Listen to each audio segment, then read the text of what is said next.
আজকের টিপসটা ফলো করে চোখের পলকে বানিয়ে নিতে পারবেন একসাথে 8টা মিনি সিঙ্গারা। ছোটবেলায় এই সিঙ্গারাগুলো 1 টাকা করে বিক্রি করা হতো, এখন তো আর 1 টাকার কোনো কিছু পাওয়া যায় না। যাই হোক, 1 টাকার, 5 টাকার বা 10 টাকার আজকের টিপসটা ফলো করে যে কোনো সিঙ্গারা বানিয়ে নিতে পারবেন চোখের পলকে। তাছাড়াও ফ্রোজেন পদ্ধতি সহ আজকে সিঙ্গারা রেসিপিটা শেয়ার করব। মাত্র 1.5 কাপ আটা দিয়ে 32টা মিনি আলুর সিঙ্গারা বানিয়েছি। সিঙ্গারাগুলো দেখে নিশ্চয়ই বুঝতে পারছেন এত বেশি ক্রিস্পি কাজটা হয়েছে, মাশাআল্লাহ। আসসালামু আলাইকুম এভরিওয়ান, আমি Najma. Welcome back to my channel Najma special recipe. ফার্স্টে সিঙ্গারা বানানোর জন্য একটা মিক্সিং বোল লাগবে, আর তার মধ্যে নিয়ে নিয়েছি আটা। আটা দিয়ে যদি সিঙ্গারাটা তৈরি করেন তাহলে কিন্তু বেশি সুন্দর হয়। আমি এখানে 1.5 কাপ আটা নিয়েছি, প্যাকেটের আটাটা নিয়েছি। চাইলে কুলা আটাটাও নিতে পারেন, আবার চাইলে কিন্তু ময়দাও নিতে পারেন। এখানে দিয়ে দিচ্ছি স্বাদ মতো লবণ। লবণটা আমি এখানে 1/2 চা চামচের মতো দিয়ে দিয়েছি। 1 টেবিল চামচ রেগুলার রান্না করা সয়াবিন তেল দিয়ে দিয়েছি। সেই সাথে কালো জিরা দিয়ে দিচ্ছি 1/2 চা চামচ। তেলের পরিবর্তে এখানে বাটারও ইউজ করতে পারেন। এখন শুকনো উপকরণগুলো খুব ভালোভাবে মেখে নিব।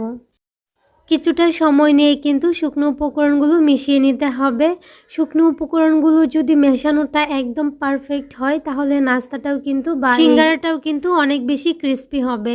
হাত দিয়ে মুঠি দেওয়ার পর যখন দেখবেন শক্ত একটা দলা পেকে আছে, আবার চাপ দিলে জোরজোড়া হয়ে ভেঙে যাচ্ছে, তখন কিন্তু বুঝতে হবে শুকনো উপকরণগুলো একদম ঠিকঠাক মাখানো হয়েছে। শুকনো উপকরণগুলো মাখানো হয়ে গেলে অল্প অল্প পানি দিয়ে একটা ডো তৈরি করব। এখানে কিন্তু আমি নর্মাল পানিটা দিয়েছি, একসাথে পানিটা দিবেন না, তাহলে ডোটা কিন্তু পারফেক্ট নাও হতে পারে। আপনারা দেখে নিশ্চয়ই বুঝতে পারছেন আমি কিন্তু একসাথে পানিটা দিচ্ছি না, আমি অল্প অল্প করে পানি দিচ্ছি আর সেই সাথে এটাকে মাখিয়ে নিয়েছি। তো এই ডোটা কিন্তু রুটি পরোটা ডোয়ের মতো হবে না, তার থেকে আরেকটু শক্ত টাইপের হবে। এই ডোটাকে কিছুটা সময় নিয়ে কিন্তু মুথে নিতে হবে। মুথে নেওয়া হয়ে গেলে গুল করে একটা বোলের মতো করে রেখে দিচ্ছি। তার আগে এটার উপরে একটু তেল ব্রাশ করে নিচ্ছি। এতে করে রেস্টে রাখার পর এই ডোটা অনেকটা সফট হবে, উপরটা ড্রাই হবে না। এই ডোটাকে 15 থেকে 20 মিনিটের জন্য রেস্টে রেখে দিচ্ছি। এখন সিঙ্গারার ভিতরের যে আলুর পুরটা ওইটা রেডি করে নিচ্ছি। তার জন্য চুলায় একটা প্যান বসিয়ে দিয়েছি, আর তার মধ্যে আমি দিয়ে দিচ্ছি 1 টেবিল চামচ রেগুলার রান্না করা তেল, আর দিয়ে দিচ্ছি একটা বড় সাইজের পেঁয়াজ কুচি। আর এখন কিন্তু এই পেঁয়াজটাকে আমি নরম করে ভেজে নিব, তবে বেরেস্তার কালার আনবো না, এটাকে গোল্ডেন ব্রাউন করা যাবে না। তো পেঁয়াজটা দেখে নরম হয়ে আসছে, তখন কিন্তু এর মধ্যে দিয়ে দিব আদা রসুন বাটা। পেঁয়াজটা কিন্তু একটু কচকচা টাইপের থাকছে, বাট এটা কিন্তু নরম হয়েছে।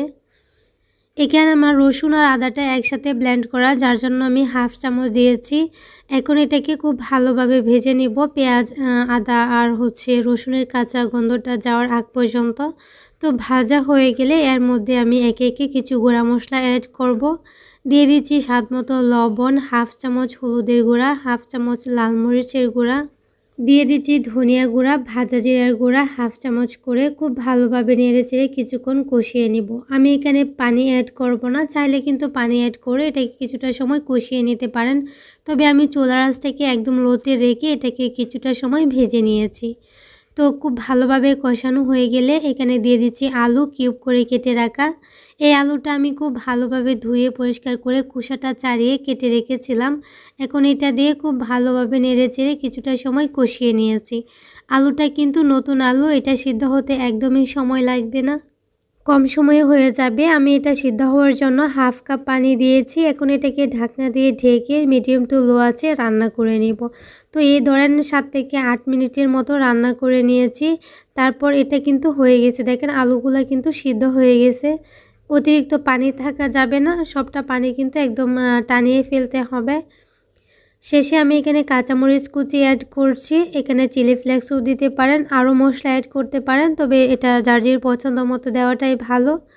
এখন কিছুটা আলু ভেঙে নিচ্ছি, তাহলে এটা আরও বেশি মজা হবে খেতে।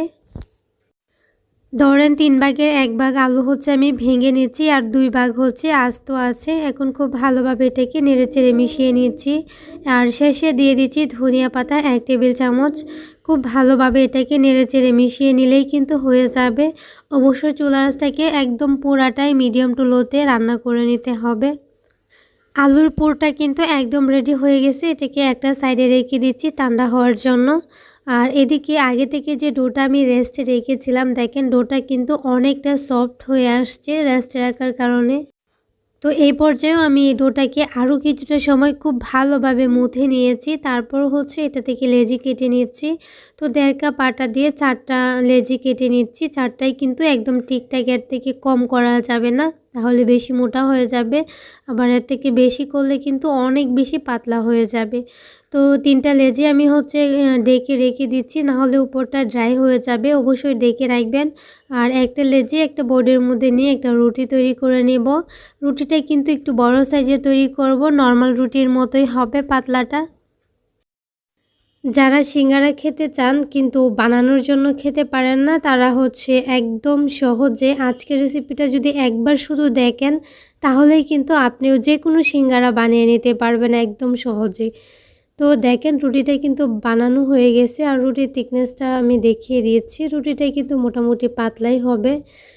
এখন হচ্ছে একটা পিৎজা কাটার নিয়েছি, আর এই পিৎজা কাটার দিয়ে একটা রুটিকে আমি 4টা ভাগে ভাগ করব, আর 4টা ভাগে হচ্ছে 8টা টুকরো হবে। প্রথমে ঠিক মাঝখান থেকে সমান করে 2 ভাগে ভাগ করব। তারপরে এই যে দুইটা ভাগের মাঝখান থেকে আরেকটা করে দিব, 4টা ভাগ করে 8টা টুকরা বানাবো। এখন হচ্ছে যে আলুর পুরটা রেডি করে রেখেছিলাম ওইটা দিয়ে দিব। এটা কিন্তু এত বেশি দেওয়া যাবে না, তাহলে ভিতরের পুরটা ফ্রাই করার সময় কিন্তু বের হয়ে যাবে। মোটামুটি করে দিতে হবে। তো দেখেন আমি সবগুলা পুর প্রথমে কিন্তু এই রুটিটার মধ্যে রেখে দিয়েছি, তারপর ভাঁজটা দিয়ে দিব। একদম সহজ এই স্টেপটা আপনারা অবশ্যই দেখে নেবেন, তাহলে যে কোনো সিঙ্গারা, সেটা 5 টাকার হোক, 10 টাকার হোক বা 30 টাকার হোক, আপনারা চোখের পলকে বানিয়ে নিতে পারবেন একসাথে অনেকগুলো।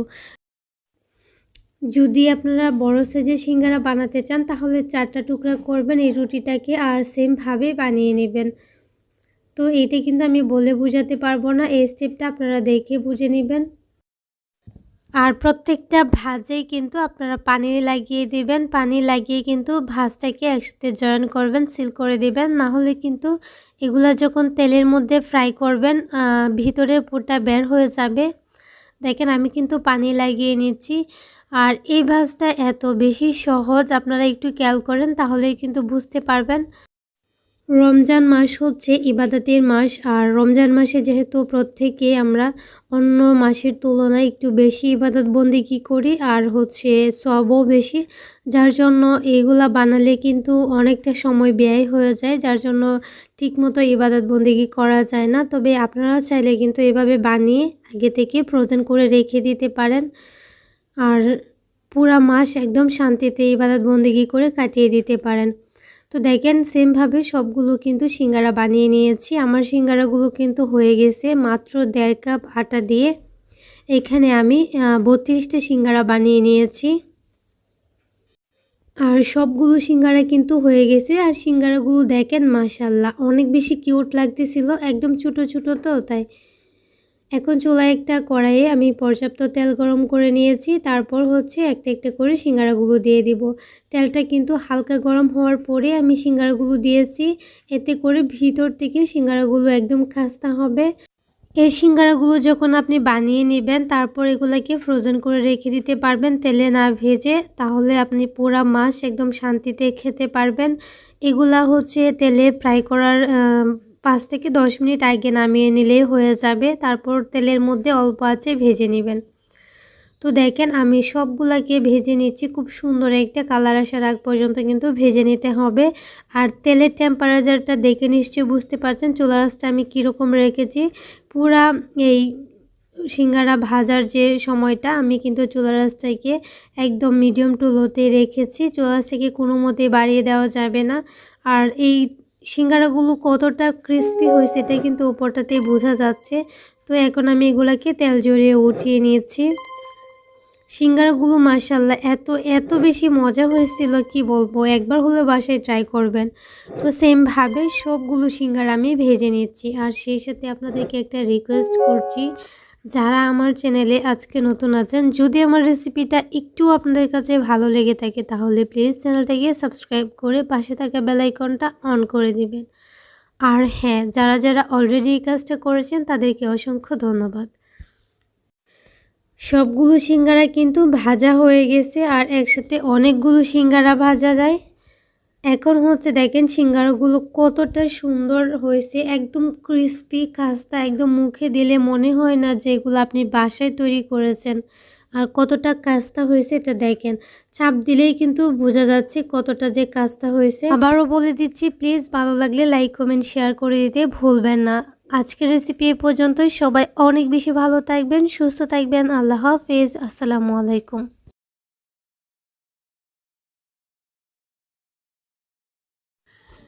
আজকে আমি বিকেলের জন্য দারুণ মজাদার একটা নাস্তা তৈরি করব, তাও আবার হাতের কাছে থাকা কয়েকটা মাত্র উপকরণ দিয়ে। আর এই নাস্তাটা দেখতে যতটা সুন্দর, খেতেও কিন্তু মাশাআল্লাহ। বিকেলে চায়ের সাথে পারফেক্ট একটা নাস্তা, তাও আবার 2 থেকে 3টা উপকরণ দিয়ে যে কেউ বানিয়ে নিতে পারবেন অনায়াসে। একদম সহজ রেসিপিতে শেয়ার করার চেষ্টা করছি, আশা করছি আপনাদের ভালো লাগবে ইনশাআল্লাহ। আসসালামু আলাইকুম এভরিওয়ান, আমি Najma, welcome back to my channel Najma special recipe. ফার্স্টে লাগবে একটা মিক্সিং বোল, আর তার মধ্যে নিয়ে নিয়েছি আলু। এটা হচ্ছে গ্রেট করা আলু, আগে থেকে সিদ্ধ করে গ্রেট করে নিয়েছি, এখানে 1 কাপের মতো হবে। দেন আমি এখানে গুঁড়া মশলা ইউজ করব, দিয়ে দিচ্ছি স্বাদ মতো লবণ, হলুদের গুঁড়া, মরিচের গুঁড়া, ভাজা জিরার গুঁড়া, সেই সাথে ধনিয়া গুঁড়া, আর দিয়ে দিচ্ছি আদা রসুনের পেস্ট। আর এখন দিয়ে দিব ধনিয়া পাতা কুচি। এখানে চাইলে চিলি ফ্লেক্স দিতে পারেন, লাল মরিচের গুঁড়া দিতে পারেন, চাট মশলা দিতে পারেন। আর এখন এখানে দিয়ে দিচ্ছি 1/3 কাপ কর্নফ্লাওয়ার। কর্নফ্লাওয়ারটা অবশ্যই দিতে হবে, এটা নাস্তাটাকে অনেক বেশি ক্রিস্পি করবে। আর এটা যদি না দেন তাহলে চালের গুঁড়াও দিতে পারেন। এখন এই মিশ্রণটাকে খুব ভালোভাবে মাখিয়ে নিব। মাখানো হয়ে গেলে এই যে ডোটা আছে এটাকে 2টা ভাগে ভাগ করে নিব। একটা ভাগ আমি একটা বোর্ডের উপর নিয়ে এরকম লম্বা একটা শেপ দিয়ে নিচ্ছি, মানে রোলের মতো করে নিচ্ছি। চাইলে কিন্তু আপনি পুরাটা একসাথেও নিতে পারেন। একদম সমান করে কিন্তু রোলটা করে নিচ্ছি। খুব সহজ নাস্তাটা, আর এটা খেতে কিন্তু অনেক বেশি মজাদার হয়। হাত দিয়ে চেপে একটু চ্যাপটা করে নিচ্ছি, এটা দেখে নিশ্চয়ই বুঝতে পারছেন। তারপর একটা নাইফ দিয়ে এভাবে আড়াআড়ি করে কেটে নিচ্ছি। এটা আপনারা দেখে বুঝে নেবেন, আর এটা আপনারা যে কোনো শেপে কেটে নিতে পারেন। আমি এখানে 3 থেকে 4টা মাঝারি সাইজের আলু নিয়েছিলাম, আর এর থেকেই কিন্তু অনেকগুলো নাস্তা হয়ে গেছে, প্রায় 7 থেকে 8 জন খাওয়ার মতো।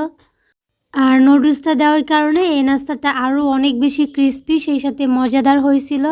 তো সবগুলো এভাবে কাটা হয়ে গেলে একটা হচ্ছে এভাবে উঠিয়ে নিচ্ছি, হাত দিয়ে চেপে চেপে একটু সমান করে নিচ্ছি।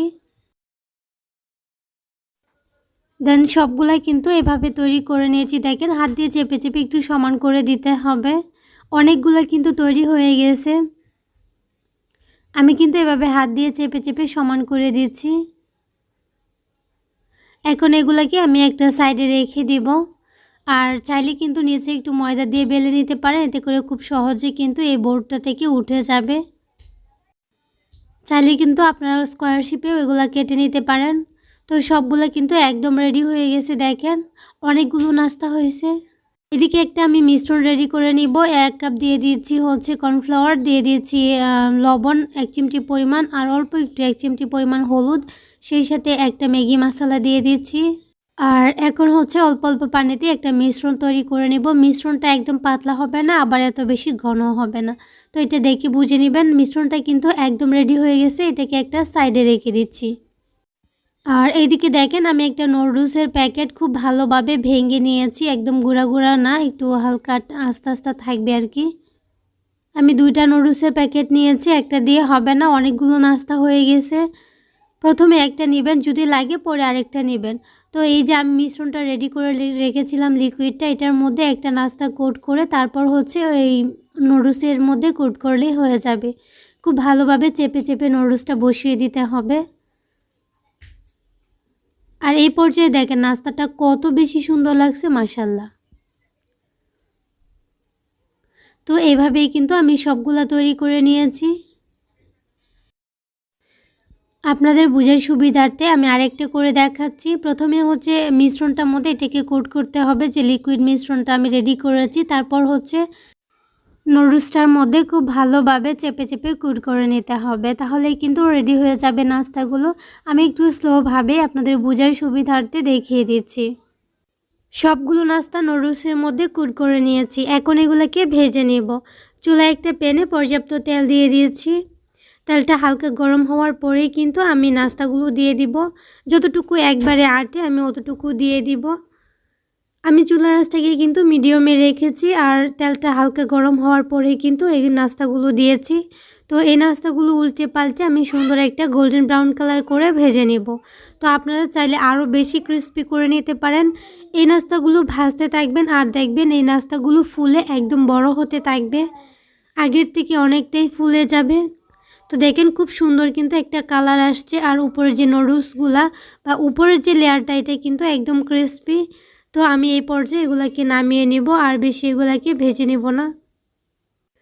তেল জড়িয়ে সবগুলো নাস্তা উঠিয়ে নিয়েছি আর সেমভাবে বাকি নাস্তাগুলোও ভেজে নিয়েছি। আর সেই সাথে আপনাদেরকে একটা রিকোয়েস্ট করছি, যারা আমার চ্যানেলে আজকে নতুন আছেন, আমার রেসিপিগুলো আপনাদের কাছে যদি একটু ভালো লেগে থাকে তাহলে প্লিজ চ্যানেলটাকে সাবস্ক্রাইব করে পাশে থাকা বেল আইকনটা অন করে দেবেন। আর হ্যাঁ, যারা যারা অলরেডি এই কাজটা করেছেন তাদেরকে অসংখ্য ধন্যবাদ। তো সবগুলো নাস্তা কিন্তু হয়ে গেছে, দেখেন মাশাআল্লাহ নাস্তাগুলো এত বেশি সুন্দর হয়েছে আর খেতেও কিন্তু অনেক বেশি মজাদার ছিল। আশা করছি আমার আজকের রেসিপি আপনাদের কাছে খুবই ভালো লেগেছে, সেই সাথে সহজও লেগেছে। তাহলে আজকের রেসিপি এই পর্যন্তই। সবাই অনেক বেশি ভালো থাকবেন, সুস্থ থাকবেন। আল্লাহ হাফিজ, আসসালামু আলাইকুম।